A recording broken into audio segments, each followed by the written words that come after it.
Termasuk juga soal media. Saya mau nambahin tadi soal BBM tadi. Rakyat kami ini seperti dibungkam ketika mereka nyampaikan di media sosial soal keluhan kualitas BBM, Pak. Tiba-tiba di take down, Pak, itu, Pak. Tiba-tiba viewernya tidak ada. Tapi kan rakyat kami ini lebih besar dari sekedar uangnya Pertamina, sehingga saya melihat sebegitu masifnya rakyat kami nyampaikan di sana ditanggapin, Pak, bukan dipadamkan. Termasuk media-media mainstream ketika ada rakyat mengkritik, DPR mengkritik soal kualitas Pertamina BBM, dipadamkan mereka, Pak.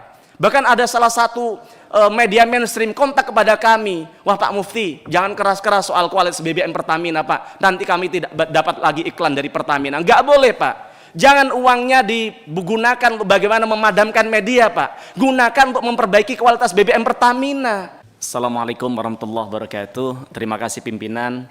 Pertama kami sampaikan apresiasi kepada Pak Simon dan seluruh jajarannya atas keberhasilan dalam mencetak kinerja keuangan yang tetap positif di tengah kita tahu semua kondisi global yang sedang tidak baik, termasuk soal yang terkait dengan Pertamina seperti disampaikan Pak Wadirut tadi, bagaimana crude oil kita turun 14%, kemudian MOP solar turun 10%, kurs USD turun 6%, tapi kemudian dengan kerja keras dari Pak Dirut dan seluruh jajaran masih mampu untuk mempertahankan kinerja keuangan positif di tahun 2025. Nah, saya kira ini perlu kita apresiasi karena situasi global kita tahu semua bahwa sedang tidak baik-baik saja, Pak. Nah, namun kemudian pada kesempatan hari ini kami ingin menyampaikan beberapa persoalan ini dalam rangka kecintaan kami kepada Pertamina dan kewajiban kami sebagai perwakilan rakyat yang ada di tempat ini, terutama dengan persoalan yang ada di dapil kami dalam beberapa bulan terakhir, Pak. Yang pertama saya menanggapin dulu paparan dari halaman 8 hingga 11 soal evaluasi produk BBM, yang dalam kacamata kami bahwa evaluasi produk BBM yang disampaikan tadi masih cukup ambigu begitu. Karena apa? Kita tahu ketika pertama kali rapat bersama Pak Dirut Pertamina pada pertama kali jenengan menjabat di 3 Desember 2024, pertama kali jenengan menjabat di 3 Desember 2024, pertama kali Bapak sampaikan bahwa Bapak akan menyerahkan program kerja dengan astacita Presiden Prabowo, yaitu bagaimana kita daulat energi, bagaimana kita bisa menghadirkan energi yang berkualitas, energi yang terjangkau bagi seluruh lapisan masyarakat. Dan kemudian kami ingin mereminder di bulan berikutnya, kita rapat kembali di bulan Maret 2025, saat itu pada saat kita rapat, rakyat sedang gaduh soal BBM oplosan. Ingat Pak ya saat itu ya. Yang kemudian kami juga sampaikan di tempat ini bagaimana rakyat kami ketika membeli BBM dibandingkan di Pertamina, beli yang kualitas yang bagus dengan harga yang tidak murah yaitu Pertamax, tapi kemudian ada campuran air dan sebagainya. Akhirnya mereka beralih ke BP, ke Shell dan sebagainya. Nah kemudian juga setelah itu kami panggil secara khusus di tempat ini juga, mungkin Pak Ega masih ingat saat itu masih jadi PLT, kami sampaikan keluhan soal masyarakat di Kaltim yang dekat dengan pusat kilang. Ternyata di sana banyak sekali ribuan motor mogok, ribuan mobil mogok, yang saat itu juga kami minta perbaikan, janjinya akan ada perbaikan. Nah tapi juga ada keluhan dari mereka, dijanjikan akan diberikan kompensasi motor yang mogok, motor yang rusak. Nyatanya juga setelah rapat ini selesai, apa yang dijanjikan itu tidak juga direalisasikan. Dan kemudian hari ini, pada kesempatan rapat hari ini, jenengan tahu minggu lalu di bulan Oktober, pada tanggal 31 Oktober ada 290 aduan ke Pertamina Bali Nusa yang isinya adalah persoalan kualitas BBM, bukan lagi Pertamax tapi Pertalite, yaitu mengandung air dan zat-zat lain yang kemudian membuat motor mereka rusak. Dari 290 itu orang yang mau meluangkan waktu untuk buat laporan, Pak. Tapi kalau jenengan lihat di media sosial, di media-media mainstream, banyak sekali, bahkan ribuan, yang dengan kacamata telanjang saja kita bisa membandingkan bahwa BBM kita ini ternyata banyak mengandung zat-zat lain seperti air dan sebagainya. Yang ini artinya apa? Dari kasus-kasus yang terjadi dari awal hingga hari ini, kita rapat 4 kali di tempat ini, ternyata persoalan kualitas BBM yang hari ini dikeluhkan masyarakat belum juga selesai, Pak. Nah maka kami minta pada kesempatan hari ini untuk bagaimana ada langkah konkret dari Pertamina untuk bagaimana melakukan evaluasi total, Pak, dari hulu ke hilir, melakukan audit kerjasama dengan ISDM, kemudian juga dengan BPKP, kemudian juga dengan auditor independen untuk bagaimana betul-betul mengaudit kualitas BBM ini, Pak. Tadi Pak Ega menyampaikan bahwa sudah melakukan secara rutin pengecekan di lapangan. Kami kemarin kejadian di Surabaya itu, Pak, yang Pertalite yang kemudian membuat motor mogok di sana, kami cek ke lapangan berapa kali dari Pertamina melakukan cek ke tempat ini, katanya belum pernah. Pernah sampling tapi di tempat kawan kami di sana, dan mereka sedih, pengusaha Pertamina ini, Pak, pengusaha SPBU itu, Pak. Karena apa? Mereka pertama mendapatkan kualitas yang tidak baik, mereka dibully oleh masyarakat yang beli BBM di sana. Kemudian Pertamina juga menyalahkan mereka karena katanya itu dicampur di dalam tangki mereka.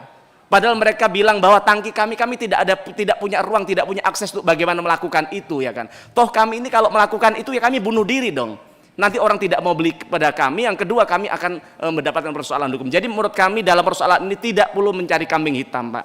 Rakyat hanya perlu bagaimana ini bisa diselesaikan persoalan ini agar kemudian rakyat kita bisa mendapatkan BBM yang bukan lagi rakyat kita butuh yang terjangkau, tidak, Pak. Yang penting berkualitas.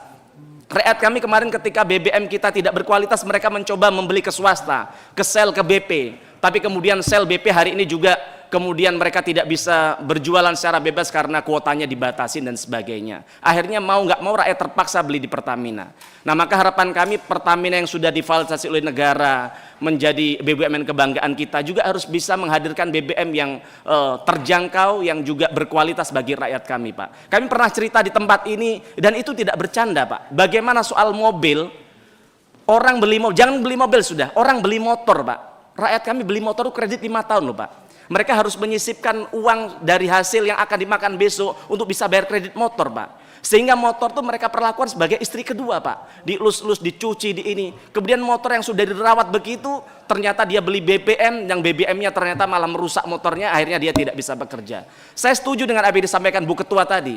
Ini bukan persoalan bagaimana rakyat kami bisa naik motor dari rumah ke kantornya, tidak, Pak. Tapi bagaimana ketika motor mereka mogok, mereka tidak bisa bekerja, ini akan menghambat bagaimana roda perekonomian kita, Pak. Jadi ini urusannya panjang. Maka harapan kami, Pak Simon, kami berharap banyak di saat pertama kali RDP saat itu kami optimis karena di rapat-rapat sebelumnya selama 5 tahun saya tungguin di tempat ini, saat itu tidak banyak perubahan Pertamina bagaimana bisa menghasilkan BBM yang terjangkau, yang berkualitas untuk rakyat. Saat itu kemudian kami bisa berharap kepada Bapak dan harapan kami nanti ke depan ini bisa ditindaklanjutin soal hal itu, Pak. Nah, kemudian selanjutnya soal Bobby Boss, Pak. Nah, kami belum mendengar dari Pertamina soal Bobby Boss itu sebenarnya kualitasnya seperti apa sih, Pak? Betul nggak itu bisa menggantikan BBM, bahkan bisa lebih baik dari Pertamina, ya kan? Nah, itu secara secara metodologi kemudian secara ilmiah sebenarnya itu boleh apa enggak? Apa legal tidak, Pak, yang dijual oleh Bobby Boss? Kalau ternyata betul, ternyata inovasi yang dilakukan oleh swasta ini betul, dan saya lihat ternyata dia juga sudah dapat rekomendasi dari Lemigas, dari banyak sektor, artinya ya itu kemungkinan betul begitu. Nah, maka ketika ini inovasi itu betul bisa menyamai dengan kualitas BBM Pertamina. Nah, sekarang selama ini Pertamina kenapa tidak buat inovasi seperti yang dilakukan swasta?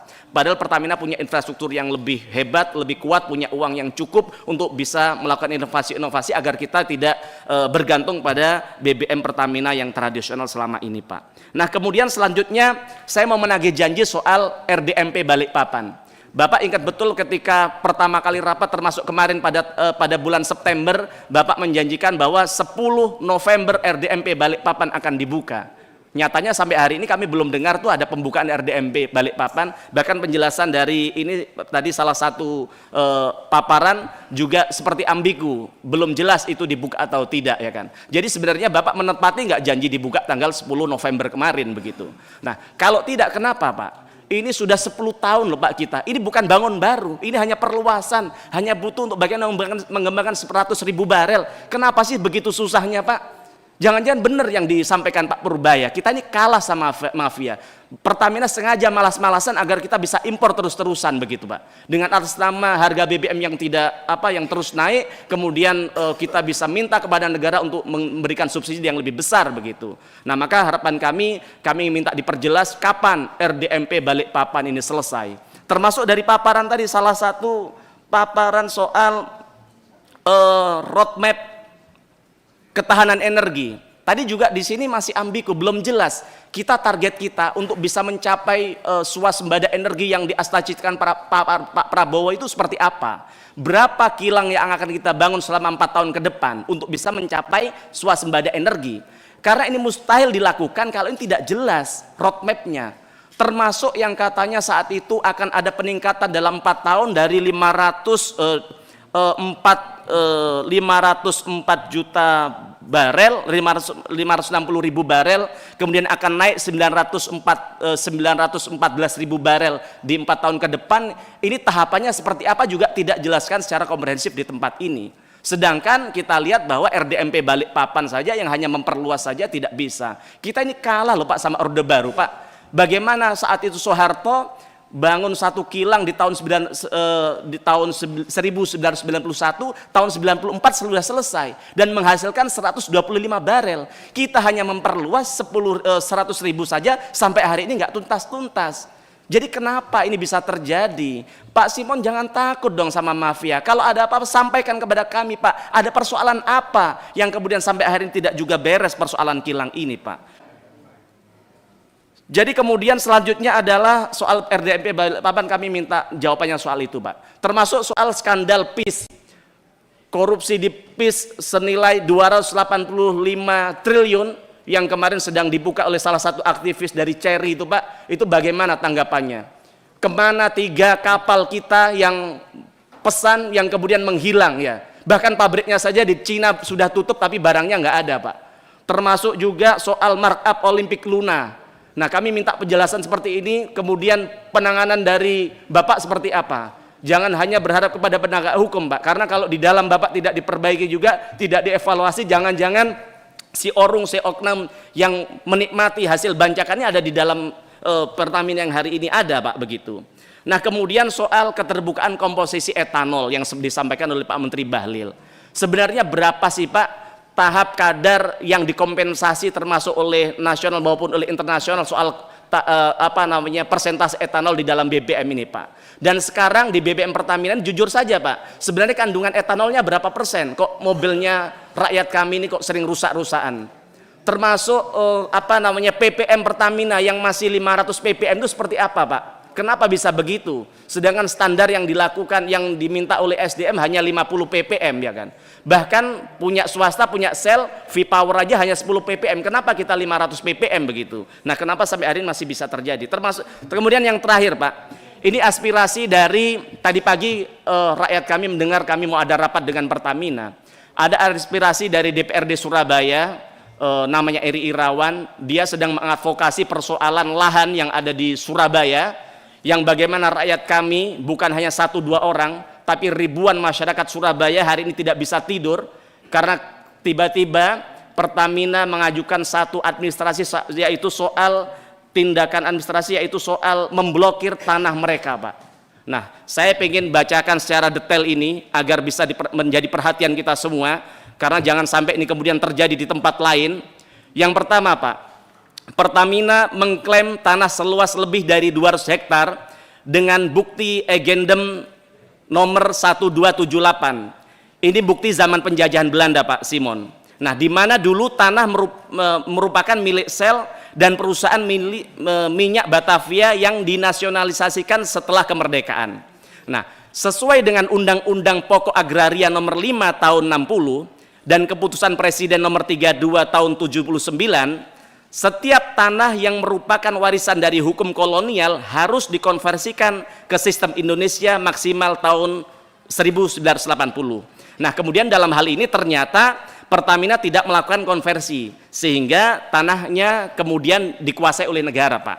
Nah lalu warga kami di Surabaya Pak membeli tanah tersebut ke negara Pak. Jadi dia tidak ambil gratisan, dia beli kepada negara, yang kemudian dibuktikan dengan ada beberapa yang punya HGB Pak, ada yang beberapa punya SHM, dan kini kemudian menjadi permukiman padat penduduk dengan ribuan warga di dalamnya Pak. Nah Pertamina kemudian tiba-tiba pada tahun 2023 Pak, pada bulan November, tanpa disertai adanya gugatan yang terdaftar di pengadilan dan terus berlangsung sampai hari ini, melakukan tindakan administrasi di pertanahan mengakui bahwa ini miliknya, Pak.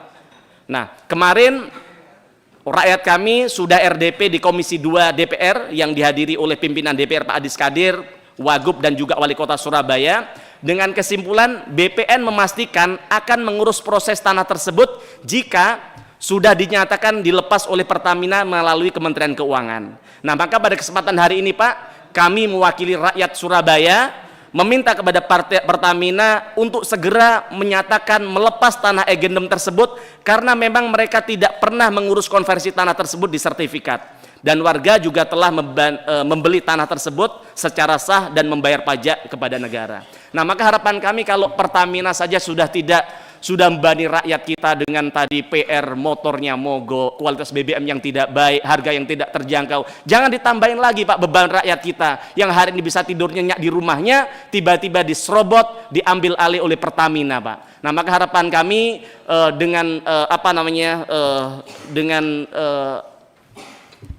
kebijaksanaan yang dimiliki oleh Pak Dirut Pertamina, kami harap untuk segera dicabut persoalan tanah di Surabaya tadi, Pak. Itu aja dari kami. Matur nuwun. Assalamualaikum warahmatullahi wabarakatuh.